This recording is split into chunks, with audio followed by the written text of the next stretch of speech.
Now we're showing a slightly different position, a down look on the actual punches and some of the blocks and the chi sao. This is to give you a slightly different perspective of it, so you can actually see it from a different angle. So you can see how the punches are going in a straight line, and how the elbow tries to come in behind the punch to function. So now we're just pushing out, the elbow starts to come in behind the punches. Okay?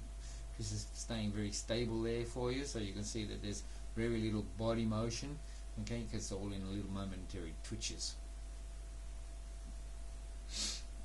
And it's going to turn, okay. Okay, so make sure you know which one he's doing there, okay, because he's doing a shifting double. You can tell it by the footwork, you can tell it by where the hip goes, and why the punches are actually only turning at 90 degrees from 2 punch points instead of a whole 180.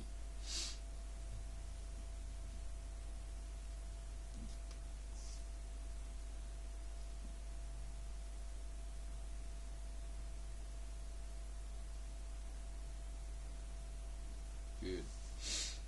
Alright, so we're going to move into another area now and actually try and get a little bit more function back into the center area. So we'll probably get to 2-man, okay.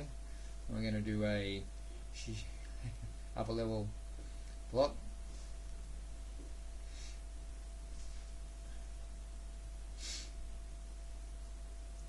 So you can see the arm roll over, roll over, roll over, roll over, roll over. One goes under, the other one pulls back over.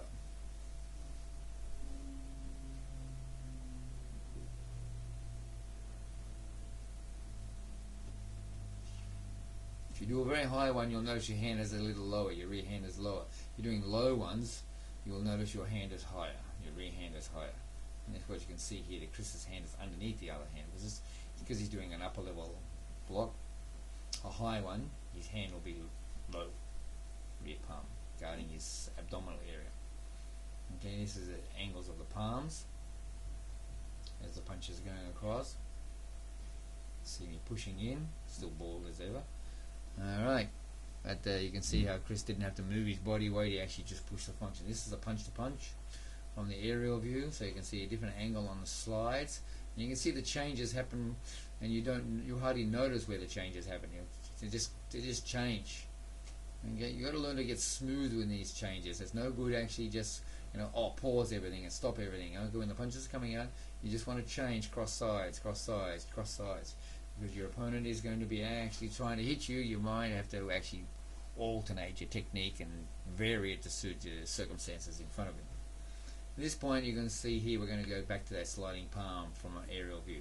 You'll actually see the push down of my elbow. Okay, see it pushing forward.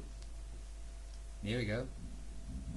Okay, when it comes out, you actually see that elbow push forward afterwards. Okay. And this is a punch to punch. Again, the elbow is forcing the continued drag. Watch it. Yes. Elbow. Forward. Forward. Forward. Forward. Slide and forward. Slide and forward. Slide and forward. Elbow. Notice the forearm rotates slightly differently when you're on the outer side of the body. You want to force the muscular rotation to be slightly different. No good just being the same.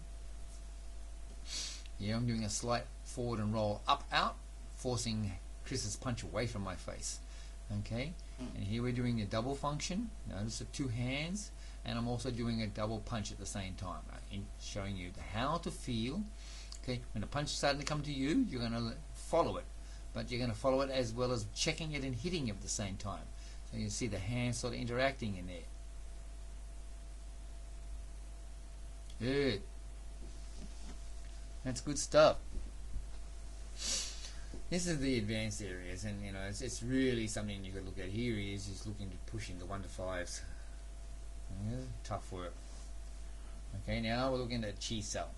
Okay, from the aerial view, and then we're actually going to go into 2-man aerial view for this.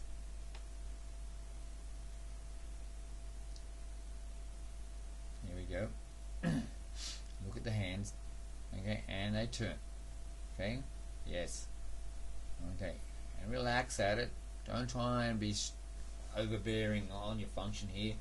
When you become too strong at trying to push and pressure against your opponent at this point in time, you actually get to a point where you realize you actually are not feeling what's taking place. You know? can't feel what's actually happening if you're so trying to be so strong. You lose that sensitivity. Here's a Tai Chi push-pull function.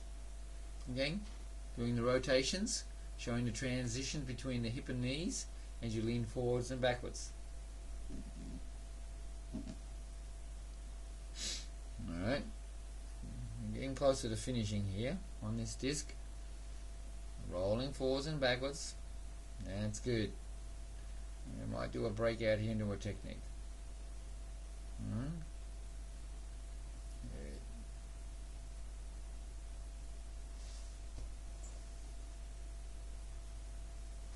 Yes.